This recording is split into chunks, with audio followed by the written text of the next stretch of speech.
क्या है इसमें, सिंगुलर में आई और प्लूरल में वी। इनके साथ क्या लगाते हो आप, इनके साथ क्या लगाते हो, सेल। बोलते समय हम सेल का प्रयोग नहीं करते हैं, आई और वी के सामने हम विल का ही प्रयोग करते हैं, लेकिन लिखने में ग्रामेटिकली हम उसमें सेल का प्रयोग करते हैं। तो Sheela third person singular number है, तो आपने कहा हेल्पिंग वर्ब आएगी विल। फिर उसके बाद में कंपलसरी क्या आता है, यहाँ पर देखिए विल या सेल में से विल ले लिया, क्या आएगा बी।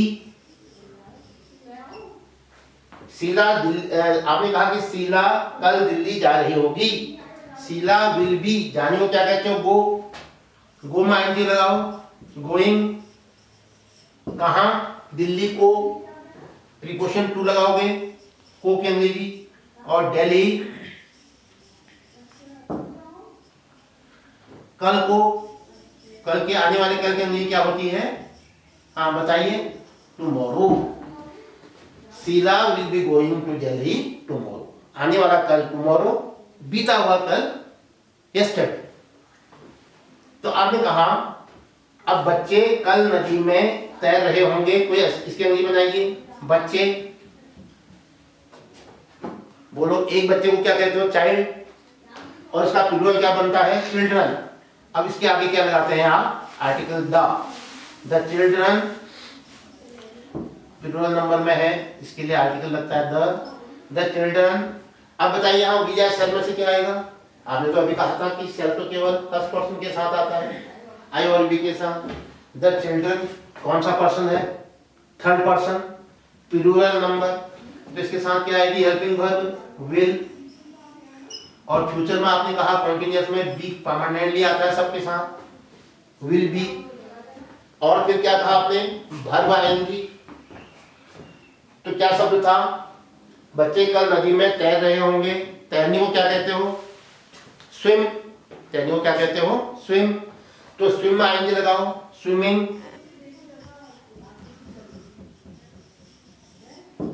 स्विमिंग क्या कहोगे, द चिल्ड्रन विल बी, बोलिए yes, swimming in the river, बच्चे कल नदी में, नदी में क्या क्या आएगी, इन द रिवर। कल के लिए क्या कहोगे, आने वाले कल के लिए, tomorrow. The children will be swimming in the river tomorrow. ये सेंटेंस में सब में आप देख रहे हो कि काम हो रहा है, हाँ में है, नहीं शब्द कहीं भी नहीं आया है, प्रश्न कहीं भी नहीं पूछा गया है। अगर हम कहेंगे इसके नेगेटिव बनाओ, तब आप क्या उत्तर दोगे, आप कहोगे कि नेगेटिव बनाने के लिए जो हेल्पिंग वर्ब है शेल या विल, उसके साथ हम नॉट लगाएंगे, या उसके बाद हम नॉट लगाएंगे। इसका मतलब हुआ कि जो विल भी है, शेल भी है, इसके बीच में नॉट आएगा। कंफ्यूजन यहाँ पर होता है, बहुत सारे बच्चे शेल भी को एक मान करके यहाँ नॉट लगा देते हैं, ये गलत माना जाएगा। तो क्या कहोगे, I shall be learning my lesson का नेगेटिव बनाओ, I shall not be learning my lesson, मैं अपना पाठ याद नहीं कर रहा हूँ। चलिए, Sheela will be going to Delhi tomorrow का नेगेटिव बनाओ।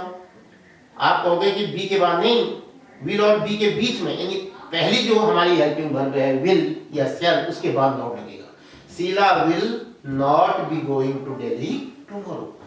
ऐसे इंटरोगेटिव इसका बनाइए, the children will be swimming in the river tomorrow, क्या बनेगा, the children will not be swimming in the river tomorrow, आपने नेगेटिव बना दिया।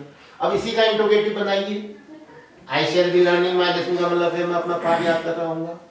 अगर मैं कहता हूँ साधारण प्रश्नवाचक बनाओ पहले सीखने के लिए, तो क्या किससे बनेगा, वो क्या से, इंटरोगेटिव किससे बनेगा, पहला क्या से, क्या, तब सब्जेक्ट आएगा। तो क्या कहोगे, जो साधारण प्रश्न, जो आपकी हेल्पिंग वर्ब आई है शैल, उसको आप सब्जेक्ट के आगे लगा दो, shall I be learning my lesson और mark of interrogation. Sheela will be going to Delhi का इंटरोगेटिव बनाओ, विल को उठाइए और शीला के आगे रख दीजिए, will Sheela be going to Delhi tomorrow, ऐसी the children will be swimming in the river tomorrow, इसका इंट्रोगेटिव बनाइए। जो विल शब्द है उसको उठा के द चिल्ड्रन के आगे रख दो, क्या बनेगा? Will the children be swimming in the river tomorrow. तो आपने इसके फ्यूचर कॉन्टिन्यूअस के कितने सेंटेंस बना दिए, कितने टाइप बना दिए? 3 टाइप। कौन कौन से? अफर्मेटिव हाँ वाले वाक्य, नेगेटिव ना वाले वाक्य, इंट्रोगेटिव सवाल पूछने वाले, प्रश्न पूछने वाले।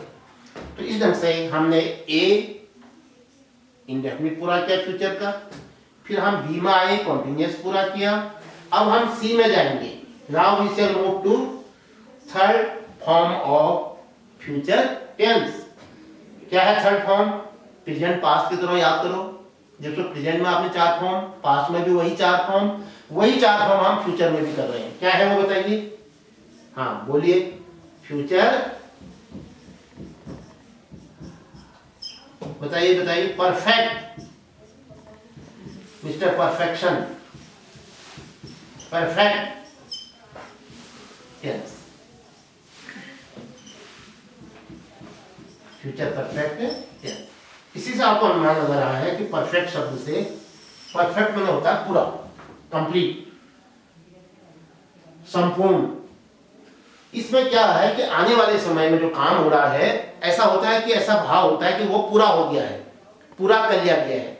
ये तो सिखाने के लिए हम, जैसे मैंने कहा, मैं अपना पाठ याद कर चुका हूँगा, अध्यापक ने पढ़ा लिया होगा, लेकिन जनरली इसका जो व्यवहार में प्रयोग है वो तब होता है जब 2 काम होते हैं।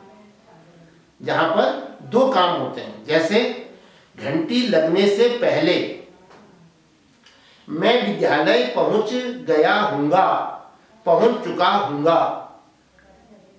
उसके आने से पहले मैंने अपना काम पूरा कर लिया होगा। डॉक्टर के आने से पहले मरीज मर गया होगा। तो ये ऐसे सेंटेंस जो हैं जहां पर 2 काम होते हैं, तो वहां पर एक काम फ्यूचर परफेक्ट में होता है और दूसरा कॉम्बिनेशन इसका किसके साथ होता है? प्रेजेंट इंडेफिनिट के साथ। दूसरा कार्य प्रेजेंट इंडेफिनिट में होता है। अब आप कहोगे साहब 2 काम हो रहे हैं, किसको फ्यूचर परफेक्ट में बनाएं और किसको प्रेजेंट इंडेफिनिट में बनाएं? ये थोड़ा सा जो कॉम्प्लेक्स है, कॉम्प्लेक्सिटी है, उसको समझो। देखिए क्या काम आ रहा है। अगर हम बिफोर शब्द आता है पहले, तो जो काम पहले पूरा हो जाता है, जो काम पहले पूरा हो जाता है उसको फ्यूचर परफेक्ट में बनाओ। जो बाद में हो रहा है उसको प्रेजेंट इंडेफिनिट में बनाओ। कुछ समझ में आया? क्या कहा मैंने? जैसे एक सेंटेंस बोलो, हरीश के आने से पहले बच्चा, बोलो, जा चुका होगा। हरीश के आने से पहले बच्चा जा चुका होगा। क्या हुआ पहले? हरीश पहले आया या बच्चा चला गया? बच्चा जा चुका होगा हरीश के आने से पहले। इसका मतलब हरीश बाद में आया। क्लियर हो गया? और बच्चा चला गया, यानी बच्चा पहले चला गया और हरीश बाद में आया। तो कहने का मतलब यह है कि बच्चे के जाने का जो कार्य है वो पहले हुआ है, तो ये बनेगा फ्यूचर परफेक्ट में। और दूसरा वाक्य जो है हरीश के आने से पहले, इसका मतलब हुआ वो बनेगा प्रेजेंट इंडेफिनिट में। प्रेजेंट इंडेफिनिट में हम कैसे बनाते हैं? हरीश आता है। यहां पर थोड़ा ध्यान दीजिए, हरीश के आने से पहले का मतलब है जब हम अंग्रेजी बनाएंगे, जब हम उसको इंग्लिश में ट्रांसलेट करेंगे तो आएगा हरीश आता है। बिफोर हरीश कम्स, वो बाद में आएगा। फ्यूचर परफेक्ट में आपने क्या कहा अभी? द चाइल्ड, आपने कहा कि बच्चा जा चुका होगा। द चाइल्ड, हाँ कहिए, द चाइल्ड। अब क्या था रूल, क्या है इसका रूल बताइए? इसका रूल है विल, मैं इकट्ठे लिखता हूं अभी, विल हैव प्लस वर्ब की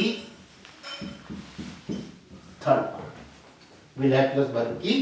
तो क्या होगा? The child will have, the child will have, जाने को क्या कहते हैं? गो। गो की थर्ड फॉर्म बताओ। गॉन, आपने कहा थर्ड फॉर्म आएगी, ये आपने थर्ड फॉर्म कर रखा है यहाँ पर, वर्ब की थर्ड फॉर्म। तो क्या बनेगा? The child will have gone before, पहले, किसके पहले? हरीश के आने से पहले, before Harish is the name of a boy, Harish is the name of a man, Harish is the name of his friend. तो हरीश आता है, प्रेजेंट इंडेफिनिट में क्या होता है इसके अंग्रेजी, comes, third person singular number के साथ एसआईएस लग जाता है।